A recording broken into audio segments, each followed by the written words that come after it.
బులెటిన్లో మరో breaking news చూస్తున్నాం. తెలంగాణలో మరోసారి ఈడీ దాడులు సంచలనం సృష్టిస్తున్నాయి. ముఖ్యంగా గొర్రెల పంపిణీ కుంభకోణం కేసులో ఈడీ వేగంగా అడుగులు వేస్తోంది.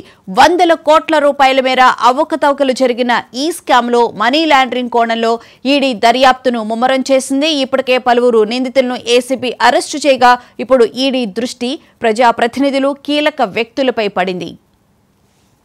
ఇదే అంశానికి సంబంధించిన మా క్రైమ్ బ్యూరో చీఫ్ మధు నడి తెలుసుకుందాం. మధు, చెప్పండి, గొర్రెల పంపిణీకి సంబంధించిన స్కామ్ లో ఈడీ ఎంటర్ అయినట్లు కనిపిస్తోంది. డీటెయిల్స్ ఏంటి?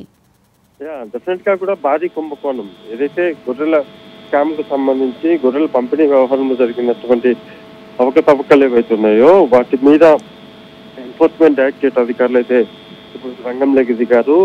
పూర్తిగా కూడా ఎక్కడెక్కడైతే ఈ స్కామ్ కు సంబంధించినటువంటి వారు ఉన్నారో వారి ఇళ్లలో, ఆఫీసులలో కూడా ఈ సోదాలు అయితే నిర్వహించడం జరుగుతుంది. తెలంగాణ వ్యాప్తంగా కూడా, అంటే మొత్తం రాష్ట్ర వ్యాప్తంగా ఉన్నటువంటి స్కామ్ ఎక్కడైతే జరిగిందో ఆ స్కామ్ జరిగినటువంటి ప్రాంతాలలో ఈడీ అధికారులు రైట్ నౌ అయితే సోదాలు అయితే నిర్వహిస్తున్నారు. ప్రధానంగా కూడా ఈ మొత్తం స్కామ్ లో కోట్లాది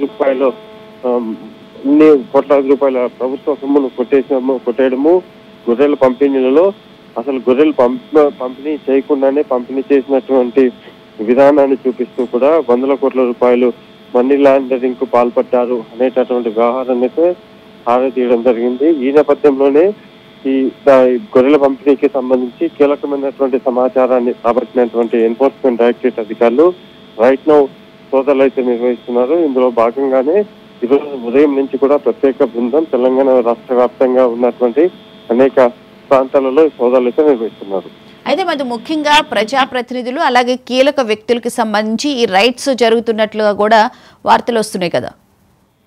అంటే ఒకటే కాదు, కేవలం ప్రభుత్వంలో అప్పట్లో ఉన్నటువంటి నాయకులు, కీలకమైన నాయకులు ఎవరైతున్నారో వారు, అదే విధంగా కూడా ఈ వ్యవహారంలో ఇన్వాల్వ్మెంట్ ఉన్నటువంటి అధికారులు ఎవరైతున్నారో వాళ్ళందరి ఇళ్ల మీద, అదేవిధంగా కార్యాలయాల మీద అయితే సోదాలు నిర్వహిస్తున్నారు. రైట్ నౌ ఈరోజు మార్నింగ్ నుంచి కూడా, ఈరోజు తెల్లవారి నుంచి కూడా ప్రత్యేక టీం ఎన్ఫోర్స్మెంట్ డైరెక్టరేట్ అధికారులు ఎవరైతున్నారో వాళ్ళు ప్రతి బృందాలుగా విడిపోయి ఏకకాలంలో తెలంగాణ వ్యాప్తంగా జరిగినటువంటి స్కామ్ కు సంబంధించిన వ్యవహారం పైన రైట్ నౌ అయితే సోదాలు అయితే నిర్వహించడం జరుగుతుంది. ఇక ఇది సోదాలు కూడా ఈడీ చేస్తున్నటువంటి సోదాలు ఈరోజు సాయంత్రం వరకు కూడా కొనసాగే అవకాశాలు అయితే కనిపిస్తున్నాయి. దీంతో పాటు ఇక్కడ ఒకటి, ఈ గొర్రెల స్కామ్ లో అప్పట్లో ఎవరైతే గొర్రెల పంపిణీలకు సంబంధించి ఎవరైతే పంపిణీ చేసినటువంటి విధానం ఏదైతే ఉందో ఆ విధానానికి సంబంధించినటువంటి వ్యవహారం ఏదైతే ఉందో ఆ వ్యవహారంలో జరిగినటువంటి అవకతవకలు ఎవరైనా వాటి మీద ప్రధానంగా కూడా దృష్టి పెట్టారని అయితే మనం చెప్పాలి. Right, thank you Madhu.